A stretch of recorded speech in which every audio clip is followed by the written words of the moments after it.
Llevaba meses debatiendo si enviar este correo o no. Mi esposa dice que es mejor dejarlo en el pasado, que si lo racionalizamos, eventualmente lo olvidaremos. Escribo desde el centro de México con la esperanza de que, al soltar esta carga que siento desde que regresamos de vacaciones en Colombia, finalmente se disipe. Todo empezó como un viaje de aniversario. Queríamos algo diferente a las playas de siempre. Mi esposa es arquitecta y siempre tuvo una obsesión con las construcciones de principios del siglo XX. Así que planeamos una ruta por los Andes colombianos. El plato fuerte era el Hotel del Salto, en el Salto de Tequendama. Para los que no lo sepan, ese edificio es una joya arquitectónica que cuelga literalmente del borde de un abismo de más de 150 metros. Durante décadas estuvo abandonado y se ganó la fama de ser el lugar favorito de los suicidas. Hoy es un museo, pero a través de unos contactos que tenemos y un pago bajo la mesa a uno de los cuidadores, logramos que nos permitieran quedarnos una noche en una de las habitaciones restauradas de la planta alta, supuestamente para un ensayo fotográfico de arquitectura. Llegamos un martes por la tarde. El clima en esa zona es traicionero. En un momento el sol te quema y al siguiente, una neblina densa y blanca sube desde el fondo de la catarata y se traga todo. Cuando bajamos del coche, el rugido del agua era ensordecedor. No lo describiría como un sonido relajante. Más bien es un trueno constante que te vibra por todo el cuerpo. El edificio es imponente, con enormes ventanales que observan hacia el vacío. El cuidador, al que llamaremos Don Jorge, era un hombre con la piel curtida y ojos que evitaban mirarte de frente. Nos abrió la pesada puerta de madera. El olor nos golpeó de inmediato. Humedad, madera vieja como guardado, una mezcla interesante de aromas que parecerían remontarte a mejores épocas de aquel lugar. Don Jorge nos advirtió que no nos asomáramos por los balcones después de las 6 de la tarde, ya que la bruma moja el suelo y el piso resbaladizo se vuelve una trampa mortal. Nos advirtió también que si llegábamos a oír que alguien llamaba a la puerta de la habitación, que no abriéramos. Solo es el viento que se mete por las grietas de la fachada y hace ruidos raros, nos comentó en un tono cansado y ligero. La habitación era austera pero hermosa, techos altos, algunos muebles de época y un ventanal que daba directamente al precipicio. A medida que caía la tarde, el rugido del agua parecía cambiar de tono. Ya no era un ruido blanco. Empezaba a sonar como un murmullo de miles de personas hablando al mismo tiempo en una habitación contigua. Cenamos algo ligero y nos servimos un poco de mezcal que traíamos en la maleta para quitarnos el frío. El ambiente era pesado.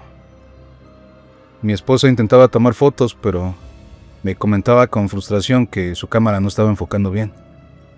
Me mostró las capturas. Efectivamente parecían movidas, pero no era que las tomara mal o que el lente no hubiese enfocado bien la toma. Observándolas con atención me di cuenta de que eran manchas alargadas, como dedos grises que cruzaban el encuadre, una especie de velo delgado que adquirió aquella forma peculiar. Lo atribuimos todo a la refracción de la luz en la neblina, cuando golpeaba los cristales.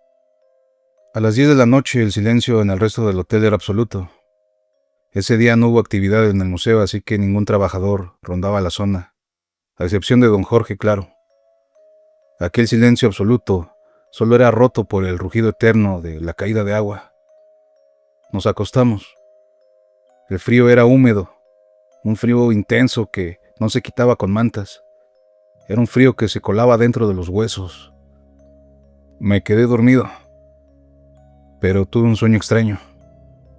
Soñé que estaba parado en el balcón, mirando hacia abajo. El agua no era agua, sino una masa de cuerpos entrelazados que caían lentamente, sin gritar, simplemente dejándose llevar.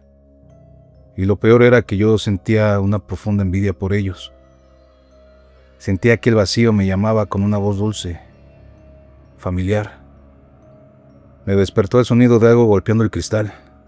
Me levanté de la cama empapado en sudor frío. Mi mujer estaba sentada en el borde de la cama, mirando hacia la ventana. Ella me preguntó si había oído eso. Me limité a contestar que solo había sido el viento. Le recordé lo que don Jorge nos había dicho. Ella me insistió que no era el viento, que alguien estaba afuera. Pero estábamos en un segundo piso, sobre el acantilado. Imposible para alguien estar por fuera de aquel ventanal que daba al vacío. Entonces, lo escuché yo también. Pero esta vez no venía de la ventana. Venía de debajo de la cama. Encendí la linterna de mi celular y me asomé. No había nada, solo polvo y la madera vieja. Cuando me levanté y dirigí la luz hacia el ventanal, vi algo que me hizo dudar por un instante de que estuviéramos solos en aquel lugar. En el vapor condensado del ventanal, por el lado de dentro, se dibujaba la huella de una mano pequeña, al parecer de un niño, pero con los dedos demasiado largos, y el rastro de agua bajaba por el vidrio, como si la mano acabara de ser retirada de aquel cristal. Mi esposa se dio cuenta de aquella marca al mismo tiempo que yo. Me pidió que nos fuéramos de ahí, más como súplica que como una sugerencia. Empezamos a recoger nuestras cosas a toda prisa. El ambiente en la habitación se volvió extraño. El rugido del salto de tequendama afuera pareció subir de volumen hasta volverse un silbido físico que nos hacía doler los oídos. Salimos. El pasillo era una boca de lobo. Mi linterna apenas cortaba esa densa oscuridad. Caminábamos hacia la escalera cuando escuché un paso detrás de nosotros. Me giré rápidamente. Nada, solo la alfombra roja desgastada. Mi esposa se detuvo en seco. Me estrellé ligeramente contra ella cuando giré. Ella miraba hacia la barandilla de la escalera que bajaba al vestíbulo. Allí, en la penumbra, había una figura. No era un fantasma transparente de película. Era algo que parecía tener masa física, como tú y como yo. Un hombre, vestido con un traje oscuro, antiguo. Estaba empapado. El agua le goteaba de toda su ropa, formando un charco oscuro en el suelo. Estaba de espaldas a nosotros, mirando hacia la pared. ¿Don Jorge?, pregunté con el corazón acelerado.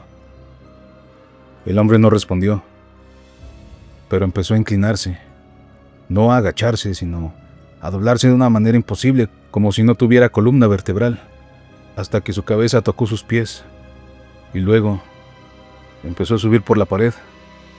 No corrió, no saltó, simplemente se deslizó por la superficie vertical, como un insecto o una sombra, hasta perderse entre la superficie del techo. No gritamos. El miedo de verdad no te deja gritar, te drena el aire. Corrimos hacia la salida principal. Llegamos a la puerta de madera, pero estaba cerrada con llave y candado. Don Jorge no estaba por ningún lado. Golpeamos la puerta desesperados. «Don Jorge, ábranos», gritaba yo, mientras sentía que el aire se me escapaba del cuerpo. Entonces miré hacia el final del pasillo, donde estaba la cocina del museo. Mi esposa estaba a mi lado, paralizada. Desde la cocina empezaron a salir personas, o eso parecían. No eran monstruos con garras o fantasmas transparentes. Eran personas normales, pero con los ojos vacíos, nublados, como con cataratas. Estaban empapados todos ellos. Algunos tenían huesos rotos que sobresalían de sus ropas, señal de que habían sufrido una caída. Caminaban con una lentitud desesperante, arrastrando los pies. No decían nada, solo nos miraban, y en ese silencio, en contraste, el rugido ensordecedor del salto de tequendama hacía que me vibraran los oídos. Sentí que mi voluntad se deshacía.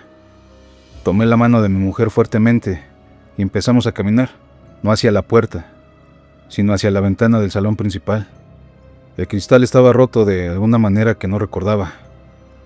La bruma entraba como lenguas blancas que nos acariciaban la cara. Ella soltó un grito que salió de lo más profundo de sus entrañas. no te vayas para allá, mientras me jalaba con toda su fuerza. El tirón que me dio en el brazo nos hizo resbalar y caer al suelo de piedra. El contacto con el suelo frío y duro me devolvió a la realidad. Los bañistas, como les digo ahora en mis pesadillas, estaban allí, a solo unos metros. No hacían nada, solo nos miraban como esperando a que saltáramos desde aquel lugar. Encontré una silla de madera pesada y, con una fuerza que no sabía que tenía, la estrellé contra la puerta lateral de servicio. Un pequeño candado corroído y viejo se dio al primer golpe. No buscamos a don Jorge. Tomamos nuestras maletas, las subimos al coche y arrancamos. Manejamos de regreso a Bogotá en un silencio sepulcral. Regresamos a México 2 días después. No hablamos del tema en el avión. Intentamos convencernos de que fue una alucinación por la falta de oxígeno a esa altura, o por algún gas emanado desde el río. Pero hay cosas que no se pueden explicar. Hace una semana estaba bañándome. El baño se llenó de vapor. Cuando salí de la ducha, vi algo en el espejo empañado. No fue un mensaje o una cara. Fue el rastro de agua de una mano pequeña, con dedos demasiado largos, deslizándose hacia abajo. No sé, tal vez solo es sugestión. Lo peor es que desde esa noche tengo pesadillas con los bañistas. Si van a Colombia, visiten el museo. Es hermoso, pero por lo que más quieran, no se les ocurra quedarse después de que caiga el sol, porque hay lugares en este mundo donde la frontera entre la vida y la muerte es tan delgada como la neblina. Gracias por escucharme.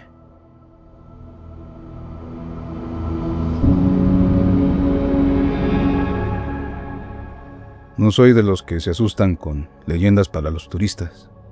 He vivido en la Ciudad de México toda mi vida, y Xochimilco siempre fue el lugar de las trajineras, la música y el tequila. Pero lo que pasó en las vacaciones de Semana Santa del año pasado me cambió la forma de ver las leyendas que se cuentan por todo el país.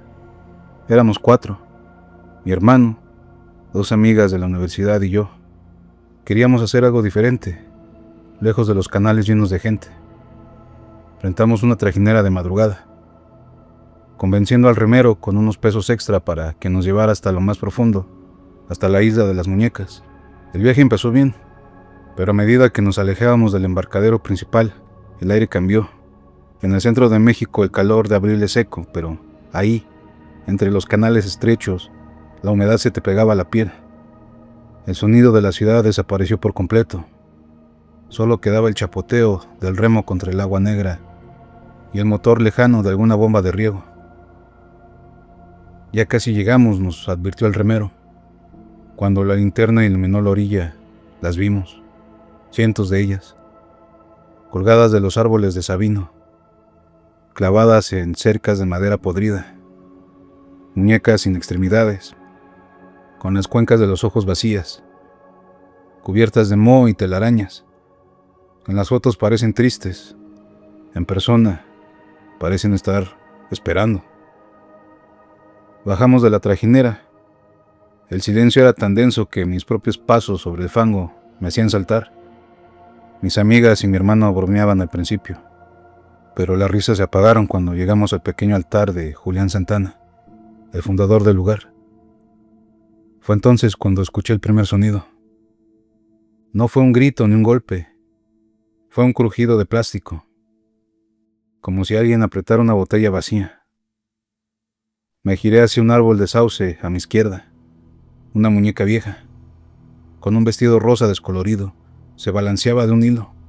El problema es que no había viento. El aire estaba completamente estático. Les grité a todos si veían eso. Nadie respondió, pero mi hermano estaba pálido, mirando hacia la maleza. Me dijo que había visto una figura pequeña corriendo entre las sombras, algo demasiado bajo para ser un hombre, pero demasiado rápido. No habíamos pasado ni 10 minutos en la isla cuando mejor decidimos volver a la trajinera, sintiendo esa pesadez en la nuca cuando sabes que te están observando. pero al llegar a la orilla la trajinera no estaba.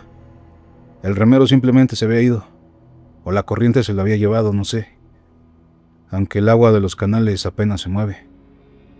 Le gritamos por unos minutos, esperando que contestara o que se acercara de nuevo a la orilla, pero nos quedamos varados, en la oscuridad total. Solo teníamos la luz de nuestros celulares. De pronto, una de mis amigas soltó un grito ahogado. Apuntó su luz hacia una de las muñecas que colgaba cerca de nosotros. Esa muñeca, que hacía 5 minutos tenía los brazos hacia abajo, ahora los tenía extendidos hacia enfrente, como si estuviera pidiendo que la cargaran. Entonces empezó aquel sonido de algo meciéndose sobre nosotros. Ya no era solo una, eran decenas de ellas. Era un sonido de los cuellos de plástico girando entre las sogas, junto al crujido del balanceo entre las ramas. Decidimos caminar hacia el interior, pensando que quizá había otra salida a una casa de chinamperos cerca. Nos detuvimos en medio de la nada después de un rato de no encontrar a nadie que pudiera ayudarnos. A lo lejos, entre la niebla que empezaba a brotar del agua, se escuchó un lamento. Era un sonido largo, un lamento que nos hizo estremecer todo el cuerpo. Todos nos abrazamos mientras temblábamos de miedo, y entonces la vimos. Al otro lado del canal, entre los agüejotes, se movía una silueta. Era una figura vestida de un blanco tan puro que resultaba violento para la vista en medio de tanta hierba densa. Se deslizaba con una lentitud antinatural. No se le veía el rostro. Si lo tenía, el velo de niebla lo borraba por completo. Lo que más me aterró fue que, a su paso, las muñecas colgadas en los árboles de esa orilla se inclinaban hacia ella, como si le rindieran tributo a aquella figura. Retrocedimos lentamente todos agarrados de la mano, sin apartar la vista de esa mancha blanca, hasta que chocamos contra la pared de una pequeña choza de madera. No sé cuánto tiempo más pasamos ahí hablando entre nosotros, tratando de convencernos de que todo había sido una broma, hasta que vimos la luz de la trajinera que regresaba por nosotros. El remero solo preguntó si estábamos listos, pero con tan solo vernos las caras entendió todo y remó lo más rápido que su fuerza le permitía. Cuando regresamos al embarcadero, todos sentimos un profundo alivio y jamás hemos vuelto a tocar el tema entre nosotros.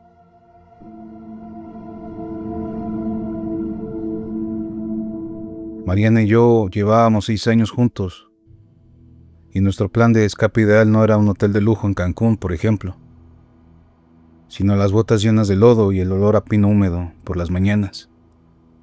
Por eso, cuando decidimos tomarnos esa Semana Santa, el destino fue algo obvio para nosotros, Hidalgo. Pero no queríamos los prismas basálticos llenos de turistas, ni el centro del Real del Monte con sus pastes y artesanías. Queríamos aislamiento, lo más posible. Un conocido me habló de una zona más allá de Omitlán, cerca de una antigua entrada a una vieja mina que llevaba décadas sellada. Según lo que me relató, era un paraje virgen donde el bosque parece tragarse la modernidad y el pavimento. Llegamos un jueves por la tarde. El cielo de Hidalgo tiene esa forma de cerrarse de golpe, como si alguien corriera una cortina gris sobre las montañas. Para cuando montamos la tienda de campaña en un claro rodeado de encinos viejos y pinos que parecían tocar las nubes, la temperatura había bajado a unos 8 grados y el lugar nos rodeó de una neblina espesa. El silencio de aquel lugar era distinto. En el bosque normalmente escuchas grillos, el crujir de las ramas al mover del viento, alguna ave nocturna.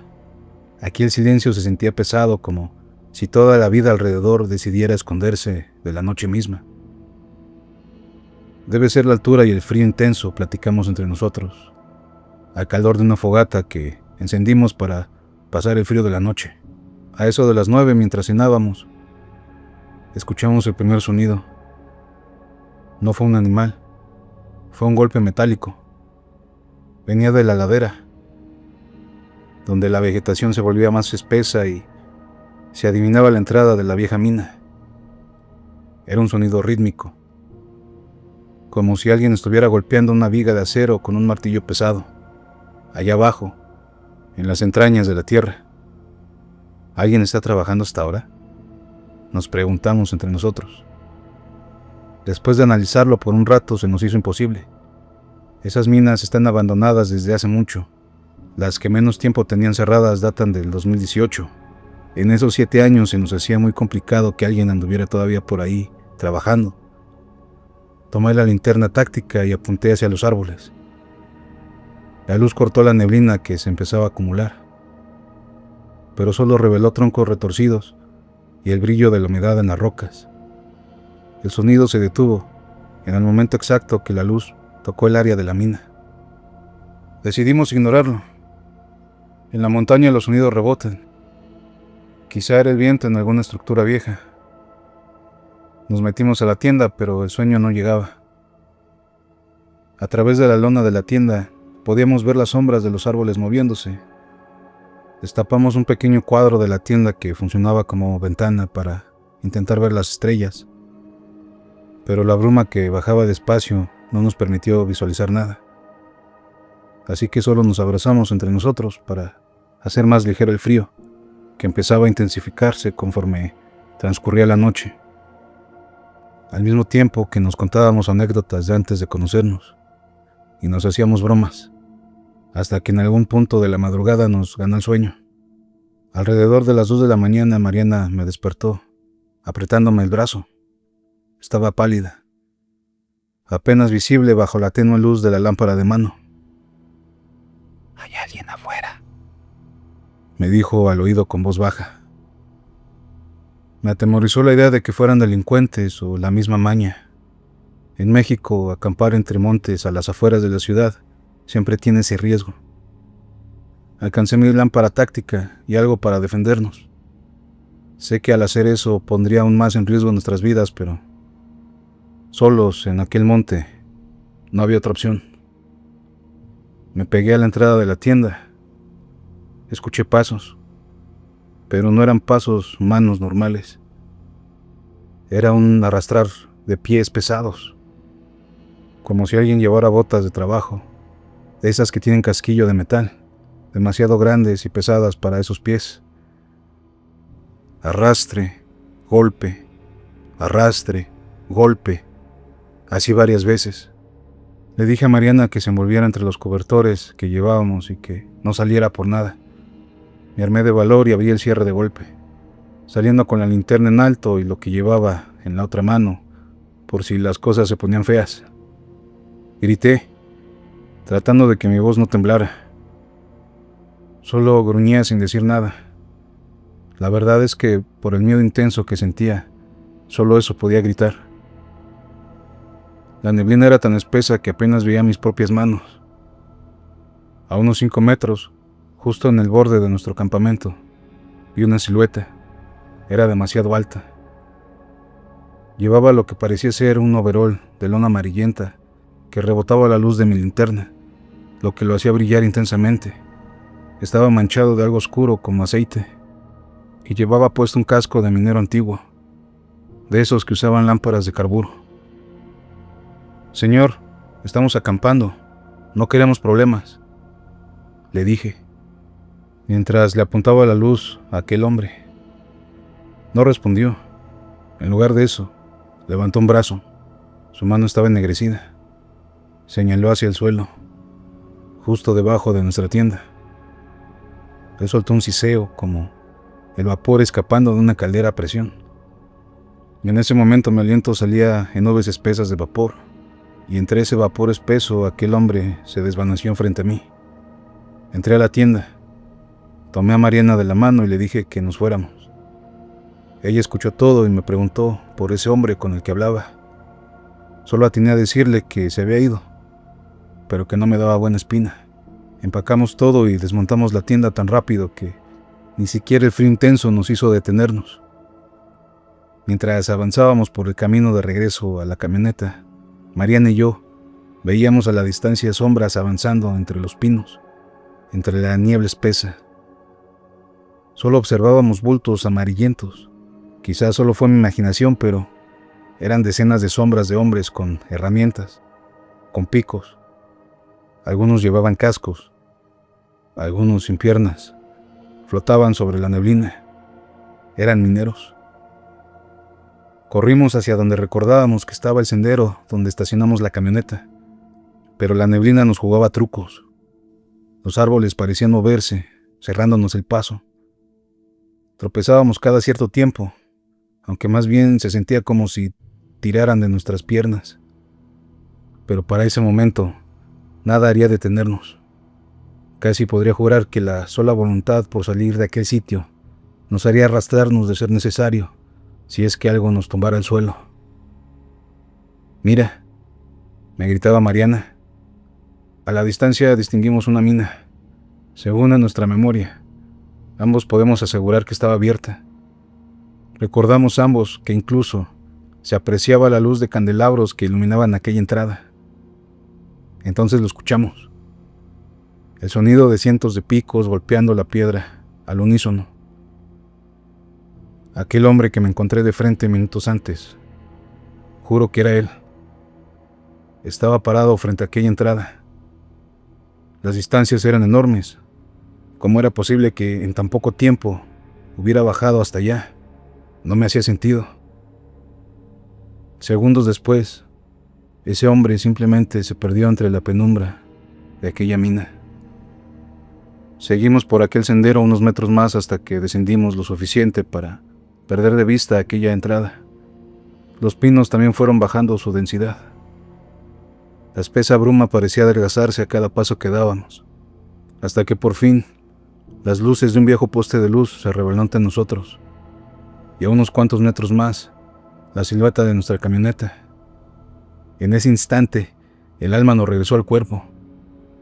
Para nosotros era como haber sobrevivido al terror de una escena de película, de un mal sueño, de esos que te hacen agradecer a la vida el hecho de que solo fuera una pesadilla. Por lo menos es la sensación que tenía yo al ver aquel panorama frente a mí. Estábamos ya casi a 1 kilómetro de donde habíamos montado el campamento. Subimos todo como pudimos a la camioneta sin importarnos nada. La abordamos rápidamente. Mariana solo apretaba mi pierna en una clara señal de tensión y nervios. Hasta que salimos a la carretera principal sentí un alivio en ella. Me di cuenta cuando dejó de apretar con tanta fuerza mi pierna y tan solo se quedó recargada en su asiento sin decir nada. Para ese momento aún estábamos asimilando lo que habíamos presenciado. Regresamos a nuestra casa en Querétaro tras unas 3 horas de viaje. A veces seguimos tratando de encontrarle una explicación a lo que vivimos en aquel lugar.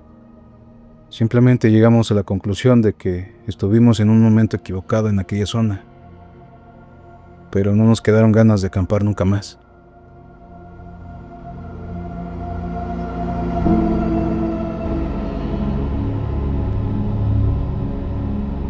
Gracias por escuchar Infranocturno. Si tienes una historia que aún no te puedes explicar, escríbenos. Hasta el siguiente.